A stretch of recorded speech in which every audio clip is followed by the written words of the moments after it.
भारतीय संविधानाचा भारतीय संविधानाचा भारतीय तरुणाईचा भारतीय तरुणाईचा जय जय जय जय जय भीम जय भीम जय भीम जय जय जय जय जय भीम जय भीम जय भीम। दिल्लीतील आंदोलनाला विद्यार्थ्यांच्या आंदोलनाला मोठं यश आलेलं आहे, कारण केंद्रीय शिक्षण मंत्री धर्मेंद्र प्रधान यांचा राजीनामा झालेला आहे। परळीमध्ये देखील फटाके फोडून या ठिकाणी जल्लोष व्यक्त केला जात आहे। आपल्यासोबत परळीकर आहेत, नेमकं त्यांचं काय म्हणणं आहे आपण जाणून घेणार आहेत। काय सांगायचं आहे या ठिकाणी दिल्लीमध्ये केंद्रीय शिक्षण मंत्री धर्मेंद्र प्रधान यांचा राजीनामा झालेला आहे। लोकशाही मार्गाने गेले अनेक दिवसापासून दिल्लीच्या जंतर मंतरवर तरुणांनी आंदोलन केलं होतं की नीट पेपर फुटी प्रकरणी केंद्रीय शिक्षण मंत्री धर्मेंद्र प्रधान यांनी राजीनामा द्यावा या मागणीसाठी आंदोलन पेटलं होतं, परंतु सरकार त्याला काही दाद देत नव्हतं। शेवटी आंदोलन पेटलं, आंदोलन वाढलं आणि आज अखेर दुपारी केंद्रीय शिक्षण मंत्री धर्मेंद्र प्रधान यांनी राजीनामा दिल्याची बातमी आली आणि ही बातमी ऐकून सर्व भारतभर तरुणाच्या मनामध्ये आनंदाचे डोळे वाहू लागलेले आहेत। या ठिकाणी सांगायचं नमूद करावं लागतं की जे सरकार म्हणायचं की आमच्या सरकारमध्ये राजीनामा नसतोच, परंतु तरुणाच्या या ताकदीपुढं सरकार झुकलं आणि सरकारने लोकशाही मार्गाने जे आंदोलन पेटलेलं आहे त्याची दखल घेऊन शेवटी केंद्रीय शिक्षण मंत्री यांचा राजीनामा घेतला। याचा अर्थ तरुणाई जिंकलेली आहे, तरुणाई जिंकलेली आहे। सर काय सांगाल, तरुणाईचा विजय या ठिकाणी झालेला आहे, शिक्षण मंत्र्याचा राजीनामा झालेला आहे। सध्याची पिढी एवढी सुज्ञ आहे की त्या सुज्ञ पिढीला एका CGIनं सांगितलं की तुम्ही कॉक्रोच आहोत, कॉक्रोचसारखे तुम्ही आमच्या मागं माहितीच्या अधिकारानं आम्हाला सशिमरा करून सोडले। एवढ्या सगळ्या गोष्टी घडू नये, आपल्या 25-30 विद्यार्थ्याचं नाहक बळी गेला, ही जबाबदारी घेऊन आपल्या केंद्रीय मंत्र्यानं राजीनामा द्यायला पाहिजे होतं, पण ते दिलं नाही। शेवटी विद्यार्थ्याला आंदोलन करावं लागलं, क्रांती करावं लागली आणि आंदोलन सरकारच्या हद्दीच्या बाहेर पोहोचलं आणि त्याचं जे फलित आहे की धर्मेंद्र प्रधानचाच राजीनामा द्यावा लागला। हा लोकशाहीचा विजय आहे। जय संविधान।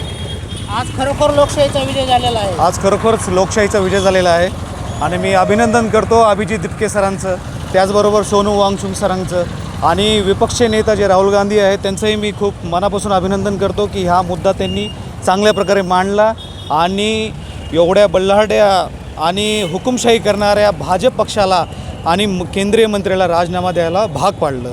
ही एक सर्वसामान्यांचा विजय आहे। ही एक सर्वसामान्य जे राहतात घरात, जे पालक आहेत त्यांना चिंता होती की येणाऱ्या भविष्य काळात की नेटची परीक्षा तयारी करावी का न तयारी करावी, हा खूप मोठा विजय आहे आमच्यासाठी। खरं पाहिलं तर या ठिकाणी तरुणावर लाठीचार्ज करण्यात आला। या ठिकाणी अनेक तरुणांना आपलं या ठिकाणी बलिदान द्यावं लागलं। तर आज खरोखरच आज लोकशाहीचा विजय झालेला आहे। लोकशाहीचा विजय खूप संघर्षानं झाला आहे मी म्हणतो, कारण एका महिन्यापासून हे आंदोलन सुरू होतं।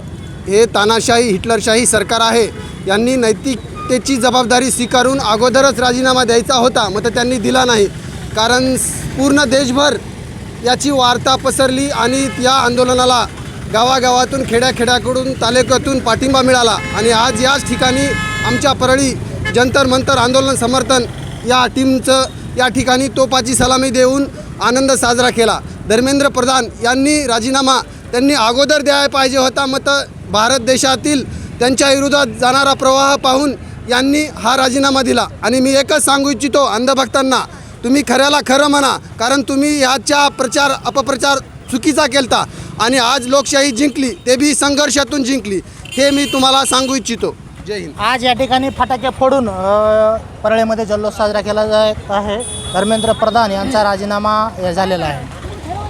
लोकशाहीमध्ये प्रत्येकाला आपला हक्क मांडण्याचा आणि भूमिका घेण्याचा अधिकार आहे।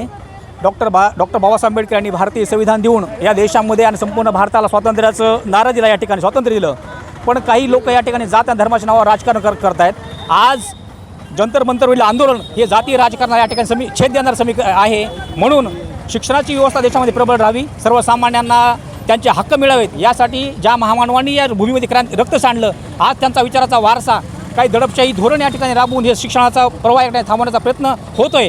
पण अभिजित दिपके आणि सोनम वांगचुक या सामाजिक कार्यकर्त्यांनी या देशामध्ये शिक्षणासाठी एक नवी क्रांती केली आणि त्याचं बलिदान या ठिकाणी द्यावं लागलं. म्हणून या ठिकाणी सर्वप्रथम मी त्यांचं या ठिकाणी अभिनंदन करतो आणि या जातीवादी सरकारचा आपल्या माध्यमातून जाहीर निषेध करतो. ज्यांनी हिंदुत्वाची धोरणं या ठिकाणी देशात राबवली, मला वाटतं त्यांचं स्वप्न कधी पूर्ण होणार नाही आणि त्याचा हा इशारा आहे.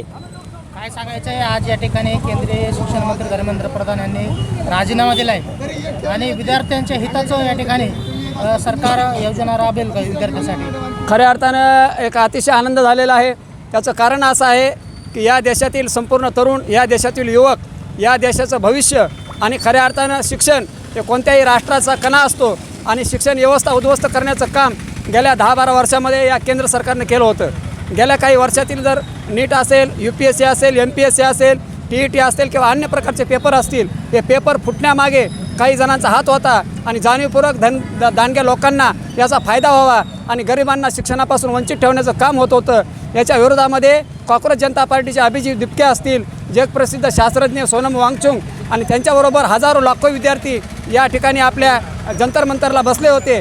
परंतु या हुकुमशाही आणि हिटलरशाही सरकारला या विद्यार्थ्यांच्या प्रश्नाकडे लक्ष द्यायला वेळ नव्हता. परंतु जेव्हा संपूर्ण देश, या देशाचे विरोधी लोकशाही, विरोधी पक्ष आणि देशातील तमाम नागरिक रस्त्यावर उतरले, तेव्हा मात्र धर्मेंद्र प्रधान यांना राजीनामा द्यावा लागला आणि याचा आज खऱ्या अर्थानं आनंद उत्सव संपूर्ण भारतामध्ये होत आहे आणि भारतीय संविधानाचा, डॉक्टर बाबासाहेब आंबेडकरांनी दिलेल्या लोकशाहीचा खऱ्या अर्थानं विजय झालेला आहे. हा देशामध्ये हुकुमशाही नाही तर लोकशाही आहे, हे पुन्हा एकदा या ठिकाणी सिद्ध झालेलं आहे. केंद्रीय मंत्री धर्मेंद्र प्रधान यांचा राजीनामा झालेला आहे, पण पुढील काळामध्ये विद्यार्थ्यांसाठी काय या ठिकाणी योजना केंद्र सरकार राबवणार हे देखील पाहणं तितकंच गरजेचं आहे. कॅमेरामॅन दत्तासह मी श्रीमंत Khandekar, news Maharashtra one channel.